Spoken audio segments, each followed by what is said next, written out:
저마다 아무렇지도 않은 척하고 나와 계시겠지만 얼마나 한 주가 치열했을까 좀 아픈 마음이 듭니다. 어떤 분들은 몸이 아파서 아이고야 아이고야 하면서 살았을 것이고요. 어떤 분들은 외로움 속에서 사셨을 것 같고요. 어떤 분들은 직장이나 학교에서 치열하게 살지 않았나 싶습니다. 사실 목회자 입장에서 죄송할 때가 있어요. 왜냐하면 잘 몰라요. 솔직히 말씀드리면. 여러분들 밖에서 얼마나 치열한지 잘 모릅니다. 그냥 최대한 공감하려고 하고 최대한 이해하려고 하지만 잘 모를 때가 많습니다. 그나마 제가 여러분들을 조금 이해하는 거는 저는 그렇게 생각해요. 제가 아파트에서 관리실에서 5년 반 일하는 거는 하나님 저에게 좋은 경험을 주셨다라고 믿습니다. 거기서 아파트 입주민들이 저에게 함부로 대할 때 우리 성도님들도 어딘가에서 이런 모멸감을 느끼며 사셨겠구나.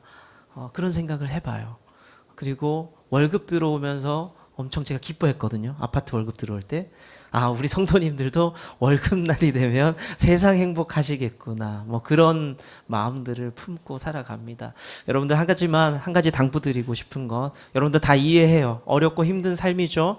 인생이 쉽지 않으시잖아요. 그렇지만 그럼에도 불구하고 우리가 이 예배를 통해서 하나님께 집중하는 삶이 되길 바랍니다.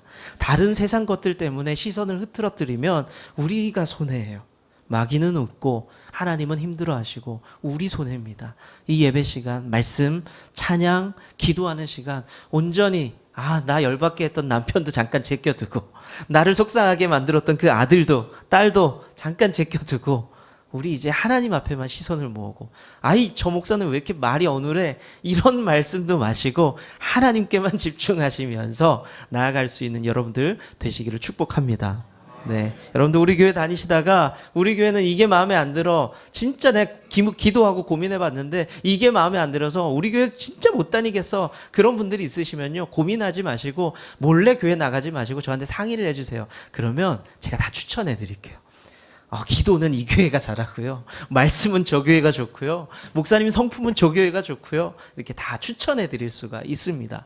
하지만 제가 확신할 수 있고 이렇게 말씀드릴 수 있는 거는 지금은 제가 여러분들 제일 많이 사랑합니다. 네, 그거는 확신할 수 있어요. 네. 아무튼 그렇습니다. 그냥 그 말씀 드리고 싶었고요. 오늘 우리에게 주시는 예수님, 뭔가를 주시는 예수님 두 번째 시간을 갖도록 하겠습니다. 우리 지난주에 부활하신 예수님께서 두려워 떨고 있는 제자들에게 나타나셔서 무엇인가 주셨다라는 말씀을 드렸어요. 두 가지였는데 그중에 한 가지만 말씀을 드렸거든요. 혹시 그 한 가지가 뭔지 기억나세요?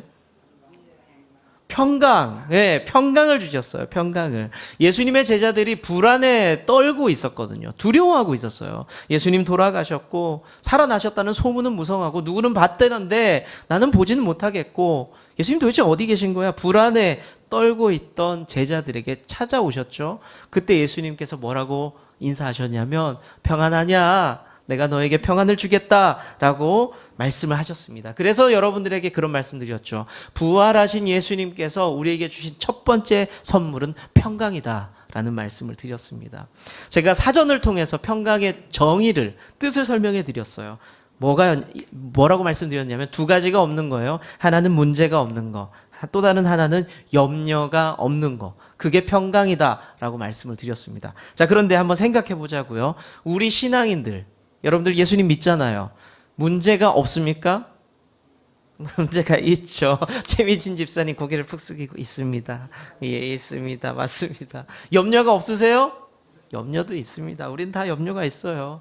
성경에는 염려에 대해서 그런 거 갖지 마라고 이야기하지만 우리는 모두가 염려가 있고 근심과 걱정들이 있습니다. 우리가 가지고 있는 근심과 염려들이 모양만 달라요. 그렇죠. 그 색깔만 달라요. 다 우리는 근심과 염려를 안고 살아갑니다. 여러분들 목장 나눔할 때 보세요. 목장 나눔할 때 아마 그런 경험 있으실 겁니다. 셀이 됐든 목장이 됐든 소그룹 모임을 하면은 누구는 맨날 힘들대. 했던 얘기하고 했던 얘기해요. 맨날 힘들대. 아니 3년 전에도 그게 힘들다는데 지금도 힘들대. 그런 경험 없으세요? 있잖아요. 맞아요. 우리의 삶이 늘 힘들어요. 그런데 가끔씩 보면은 저 사람은 번듯하고 괜찮아 보이거든요. 믿음도 좋아 보여요. 그런데 그 사람도 그 사람도 뭔가는 힘들다라는 얘기를 할 때가 있습니다. 그렇죠? 아, 나만 힘든 게 아니네. 저 사람도 힘들구나. 그런 생각을 할 수가 있습니다. 그런데 만약에 여러분들 목장 모임 할 때에 여러분들 목장에 신세계 그룹 있죠. 백화점 그 신세계 그룹 그 회장님이 교회를 다니시더라고요. 그 회장님이 뭐 여러분들 목장 모임에 찾아왔어요. 같이 뭐 나눔을 하는데 제가 너무 힘들어요. 이런 얘기하면 여러분들 어떻게 생각하실 거예요? 웃기고 자빠졌네. 이렇게 생각하실 겁니까? 아니에요. 사실은 들어보면 그 나름의 힘겨움과 고통과 어려움이 다 있다는 겁니다. 다 있다는 거예요. 신세계 백화점 집사님이 얘기하니까 여러분들 너무 먼 나라 이야기 같으니까 제가 겪었던 이야기 한번 나눠볼게요. 제가 함께 소그룹에서 나눔하던 집사님이 계셨는데 그분은 의사였어요. 그런데 그때가 개원을 할 때였습니다. 자기 병원을 이제 갖출 때가 되었거든요. 개원을 하면서 얼마나 좋아요. 의사지. 자기 병원 갖게 됐지. 그리고 제가 알기로는 그 부인 집사님 엄청 미인이세요. 사랑하는 두 딸 있지. 교회에서 존경받고 사랑받지. 여러분들 어때요? 괜찮잖아요. 예. 뭐 구체적으로 더 표현하자면 BMW 7 시리즈. 네. 이런 뭐가 부족해요? 다 좋아 보이잖아요. 그런데 그 집사님이 이제 소그룹 나눔할 때 너무 힘들다는 거예요. 그 사람들이 다 의아하게 쳐다봤죠. 뭐가 힘드냐? 그랬더니 목사님, 사실 우리 교회, 우리 병원 와 보시면 이렇게 시설 보이시죠? 저거 1억, 저거 1억 5천, 저거 3억이에요. 저거요 5년 할부, 3년 할부. 힘들어요. 너무 힘들어요. 월급 줘야죠. 힘들어요. 그 말씀을 한번 하시더라고요. 그래서 다 힘들구나. 모든 인생이 다 힘들구나. 모양만 다를 뿐이구나.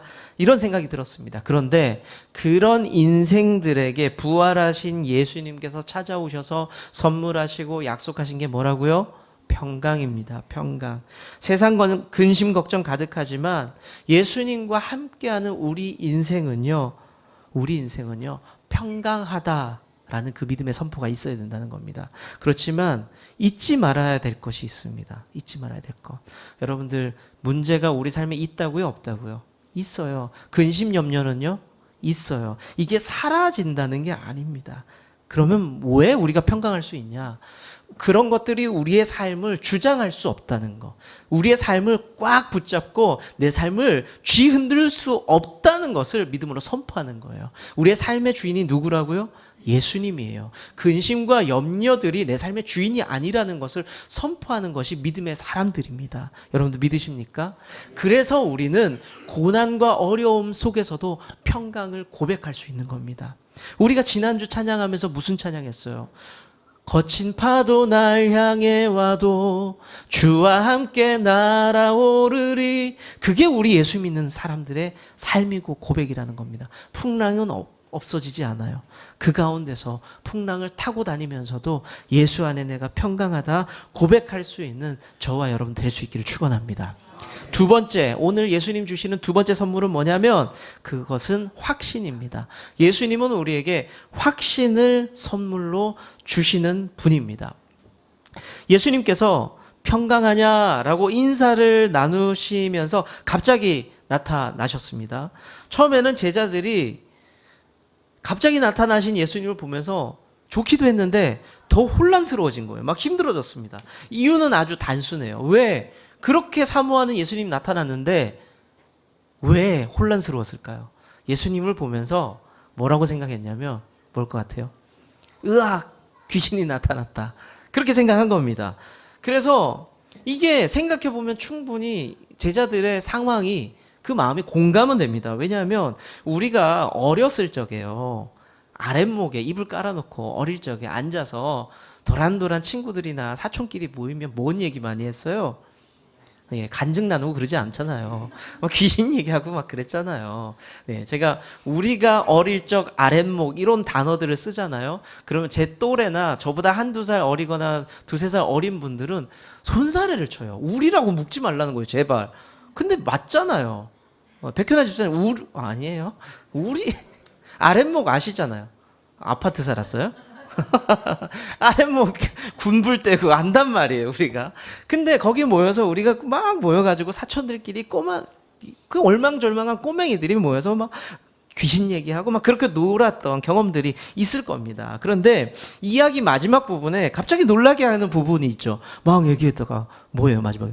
바로 너! 막 이런 거 있잖아요. 그리고 마지막에 내가 아직도 너의 엄마로 보이니? 뭐 이런 것들 있잖아요. 우리가 그렇게 마무리를 할 때 막 사람들이 닭살 돋아요. 무섭다 이렇게 얘기를 합니다. 그런데 마찬가지예요. 이게 어떤 상황이냐면요. 엠마오로 갔던 제자들이요. 부활하신 예수님 만났잖아요. 부활하신 예수님 만나고 나서 다른 제자들을 찾아가는 거예요. 예루살렘으로 찾아갔잖아요. 예루살렘으로 찾아가서 내가 예수님을 만났어. 부활하셨어. 살아나셨어. 라고 얘기했더니 제자들이 나도 봤는데? 그랬더니 어떤 제자는 나는 못 봤는데? 야 뭐가 진짜야? 어디 계신데 예수님? 막 이런 상황들 막 그런 얘기를 하고 있는 상황에서 갑자기 예수님께서 슥 나타나신 거예요. 얼마나 무서워요? 여러분들 안 무서워요? 무서워요. 여러분들 제자들을 믿음이 없다라고 탓하면 안 돼요. 이거 진짜 무섭고 힘든 상황이에요. 그 상황 속에 예수님이 직접 나타났으니까 제자들 입장에서는 이게 기절할 노릇이거든요. 당연히 귀신이라고 생각할 수가 있습니다. 근데 이 상황을 보잖아요. 이 제자들에게 필요한 것이 뭐였냐? 평강도 필요했지만 뭐가 필요했냐면 확신이 필요했어요. 확신. 예수님께서 살아나셨다는 소문만 듣고 믿을 수 없어라고 생각했거든요. 하지만 그들에게는 확신이 필요했습니다. 필요하니까 예수님은 주셔야 되잖아요. 그래서 예수님께서는 제자들에게 확신을 주시기로 결정을 합니다. 그래서 예수님께서 확신을 주기 위해서 뭔가 행동을 하셔야 되잖아요. 여러분들 옆에 있는 배우자나 자녀들이 확신을 주기 위해서는 어떤 행동해야 되는 거 아닙니까?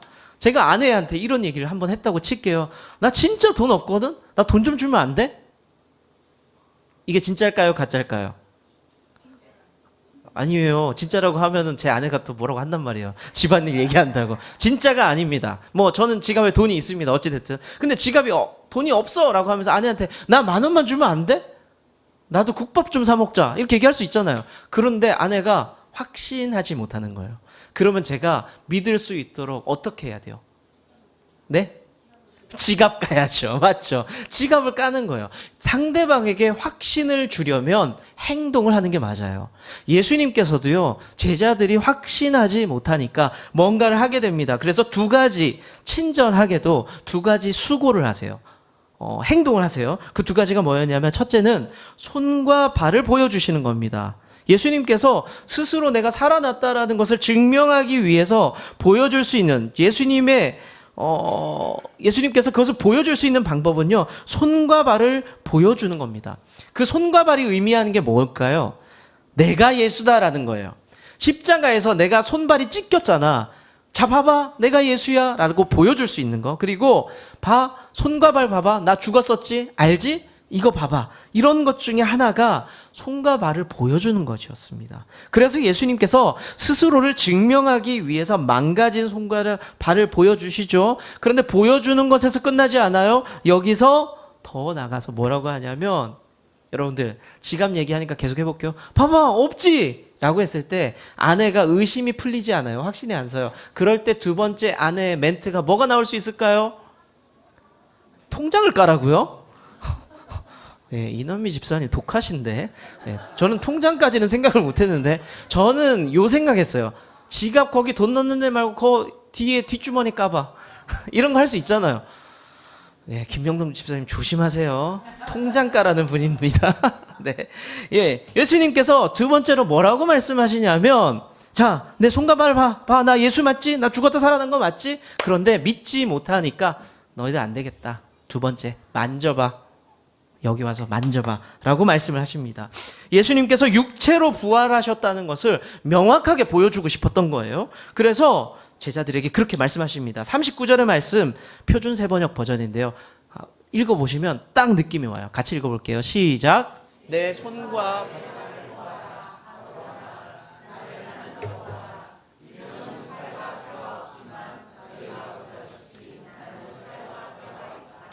아멘. 딱 직관적으로 다가오죠, 말씀이.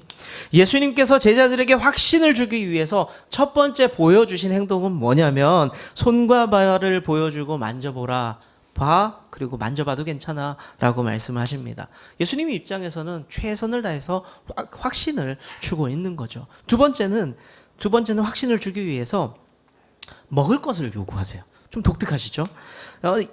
제자들이 예수님을 지금 뭐라고 생각한다고요? 귀신, 유령이다 라고 생각했단 말이에요. 그럼 내가 유령 아니다 라는 걸 알려줘야 되잖아요. 그렇기 위해서 먹을 걸 좀 달라 그래요. 여러분들, 영이라고 생각하면, 그 사람들이 영이라고 생각하면 배고프지 않을 것이고 음식을 먹을 수도 없을 것이다 라고 생각할 수 있잖아요. 그것을 깨뜨리기 위해서, 그 상식을 깨뜨리기 위해서 예수님께서는 제자들에게 먹을 것 좀 갖고 와봐, 밥 좀 먹자라고 말씀을 하십니다. 그런데 예수님께서요, 첫 번째 확신을 주기 위해서 손과 발을 보이셨는데 그거 정도면 믿어야 되잖아요. 맞잖아요. 여러분, 그쵸? 지갑을 깠으면 믿어야 되잖아요. 그쵸? 제 서랍에 있는 묵은 통장까지 깔 이유가 있을까요? 좀 믿어줘야 되잖아요. 그런데 아내가 굳이 서랍을 뒤지자고 합니다. 네, 차 트렁크를 열자고 합니다. 이쯤 되면은 같이 살기 힘들어져요. 그쵸? 그런데 이 제자들이 그래요. 같이 살기 힘든 존재들이에요. 결국에는 예수님께서 두 번째 시도를 하는 거예요. 너희들이 아직도 못 믿으니까 내가 이제는 신났네요. 네. 내가 이제는 너희들에게 밥 먹는 까지도 내가 보여줄게 라고 이야기를 합니다. 그 이유가 뭐냐? 41절에 나와요. 표준 세번역으로 이번에도 읽어볼까요? 시작. 그들은 너무 기뻐서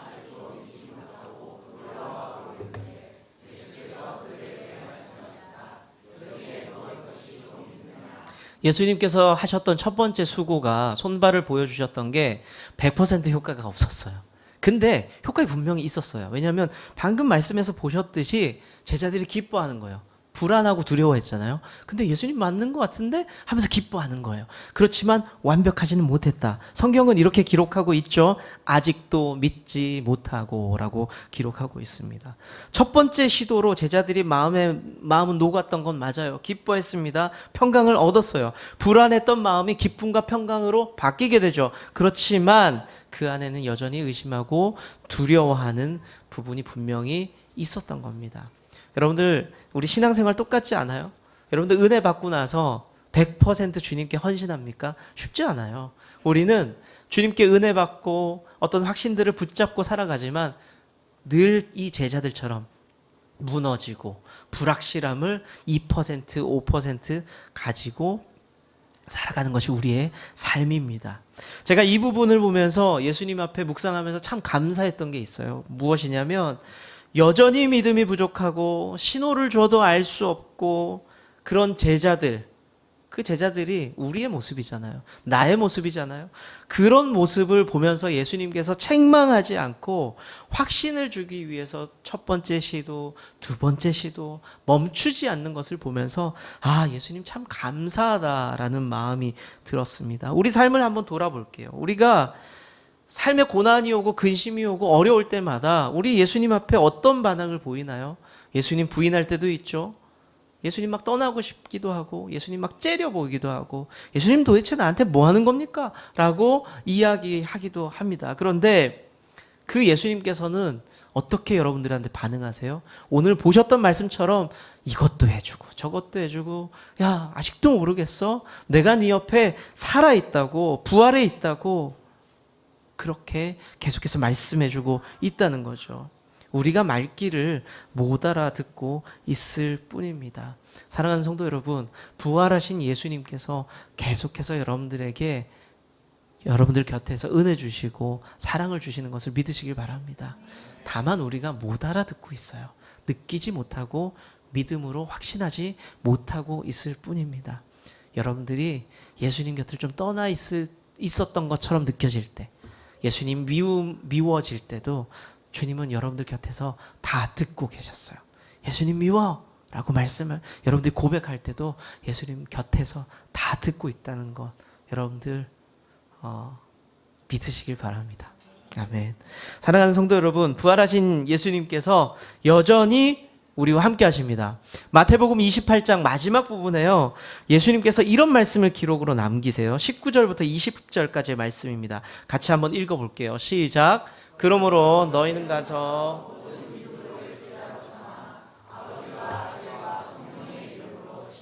베풀고 내가 너희에게 분부한 모든 것을 가르쳐 지키게 하라. 볼지어다 내가 세상 끝날까지. 아멘. 이 말씀을 보시면요, 예수님께서 마지막으로 우리에게 지상 명령이라고 하는 것, 큰 명령을 남겼구나라고 생각할 수 있어요. 지상 명령을 아직도 헷갈리는 성도님들이 많은데, 이 땅으로 생각하세요. 지상, 이 땅으로 생각하는데 그게 아니라 이를지, 그러니까 한자로 풀면요, 가장 높은 곳입니다. 가장 큰 것을 얘기해요. Great Mission이라고 표현하죠. Great Mission. 그래서 이 땅에서 우리가 해야 될 가장 큰 사명을 주신 것을 이 성경 구절을 통해서 설명을 하세요. 그런데 우리에게 사명만 주셨냐? 우리가 뒷부분을 살펴보잖아요. 내가 세상 끝날까지 너희와 어떻게? 항상 함께 하겠다라고 말씀하세요. 여러분들 세상 아직 안 끝났죠? 그럼 주님 우리와 함께 하는 건가요? 아닌가요? 함께 하신다는 거. 부활하신 예수님께서 하늘로 올라가셨지만 여전히 우리 안에 함께 계시다는 것을 여러분들 믿으시기를 바랍니다. 그리고 부활하신 예수님께서 우리 연약한 믿음 속에서 확신을 더하기 위해서 여러 가지 모습으로 은혜 주시고 시그널, 신호를 보내고 그렇게 계시다는 것을 여러분들 믿으시길 바랍니다. 문제는 우리가 못 알아듣고 있다는 거죠. 다시 한번 말씀드리지만 오늘 본문의 끝부분, 다음 부분, 그리고 다음 장을 보시면요, 예수님의 제자는 여전히 사실은 확신이 없어요. 예수님 부활하셨다는 확신이 없습니다. 그렇지만 저와 여러분들은 그 제자와 다르게 부활하신 예수님 나와 함께 하신다라는 그 확신 붙잡고 이 험한 인생 함께 살아갈 수 있는 성도 되시기를 축원합니다. 지난주와 오늘 부활하신 예수님께서 우리에게 뭔가 계속 주기를 원하신다라는 말씀으로 두 가지 받은 선물 나눴습니다. 첫 번째가 평강이죠. 평강을 주셨습니다. 예수님 계시지 않는 부재 속에서 두려워했던 제자들에게 예수님은 나타나셔서 평강을 주셨고 약속을 하셨습니다. 여러분들 쉽지 않은 삶이잖아요. 그 작은 어려움과 고난과 고통 속에서도 우리 주님이 평강의 주님이 되셔서 함께 하신다는 것 믿으시길 바랍니다. 문제가 커지고 고통이 커지잖아요. 그러면 예수님의 약속의 말씀이 들리지 않아요. 보이지 않아요. 왜냐하면 문제가 더 커 보이거든요. 하지만 여러분들 문제가 클까요? 주님이 클까요? 주님이 큽니다. 네, 우리가 그렇게 느낄 뿐이에요. 예수님보다 문제가 커 보일 뿐입니다. 주님이 크다는 것 믿으시고 평강하시기를 축원합니다. 두 번째 선물은 확신이었죠. 오늘 나눈 것처럼 예수님 계시지 않아서 두려움이 생겼습니다. 그런데 두려움을 넘어서 무슨 문제가 생겼냐면 불신앙이 생겨요. 믿지를 못하는 거예요. 확신이 생기지 않습니다. 예수님과 함께했던 3년 반의 시간이 다 꿈과 같은 거예요. 이제 꿈 깨자. 다시 직장이나 잡자. 그렇게 생각을 하면서 제자들이 다 모든 것을 접어버립니다. 불신앙이 생겼죠. 그런데 예수님 찾아오셔서 왜 믿지 못하느냐라고 질책하지 않고 손과 발을 보여주시면서 그리고 함께 식사를 하면서 우리를 설득하셨어요. 우리에게 확신을 주셨습니다. 우리 삶 가운데 날마다 베풀어 주시는 은혜가 있을 때 여러분 한번 돌이켜 보세요. 내가 믿음이 없었던가? 내가 주님을 확신하지 못했던가? 내가 배고파서 주님이 밥을 주시나? 근데 배고픈 가운데 주님을 잊고 살았던 건 아닐까? 내가 근심과 염려 때문에 주님을 잊고 살아서 주님이 은혜를 베풀어 주는 것은 아닐까? 한번 생각해 볼 필요가 있습니다. 말씀을 맺겠습니다. 우리가 신앙을 갖게 되면서요, 어떤 하나님을 소개받냐면 창조주 하나님을 소개받아요.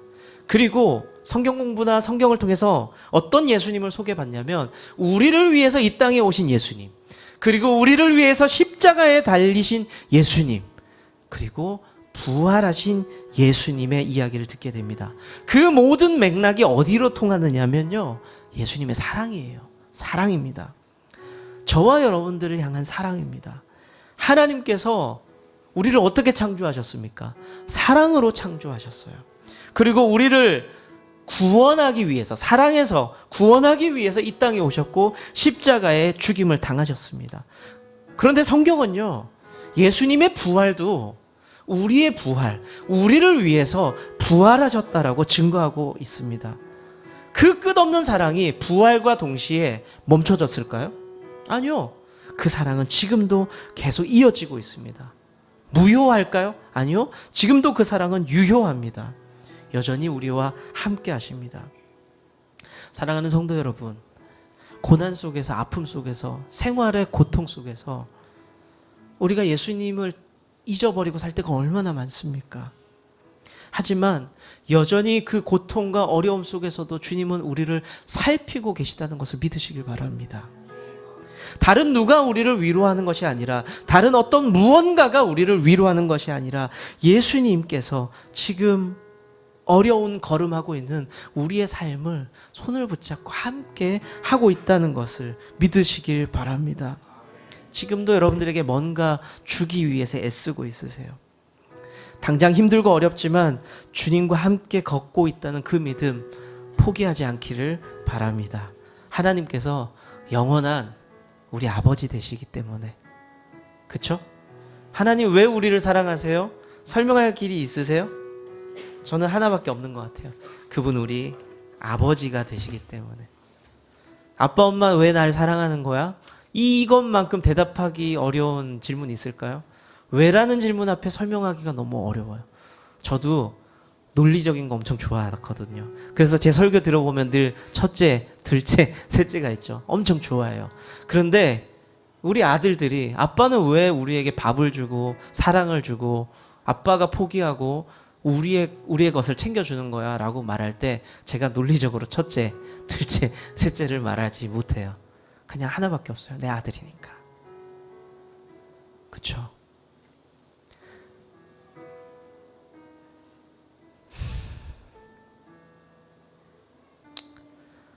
하나님께서 여러분들을 사랑하시는데 이유가 없어요. 하나밖에 없어요. 내 아들이고 내 딸이니까. 부활하신 예수님께서 그 제자들을 만나신 이유는 하나밖에 없어요. 내 아들과 내 딸이 불안해하고 두려워하니까. 만날 수밖에 없는 거죠. 지금도 주님이 여러분들을 많이 사랑하십니다. 믿으십니까? 눈물을 흘릴 때 그 눈물을 닦아주시고, 고통 속에서 주님이 더 아파하시면서 여러분들과 함께 하십니다. 믿으십니까? 주님이 떠나신 게 아니에요. 아버지 되신 하나님, 그 하나님을 우리 함께 찬양을 통해서 고백하면서 내 아버지 되신 하나님을 함께 노래할 수 있으면 좋을 것 같아요. 우리 함께 찬양하기를 소망합니다.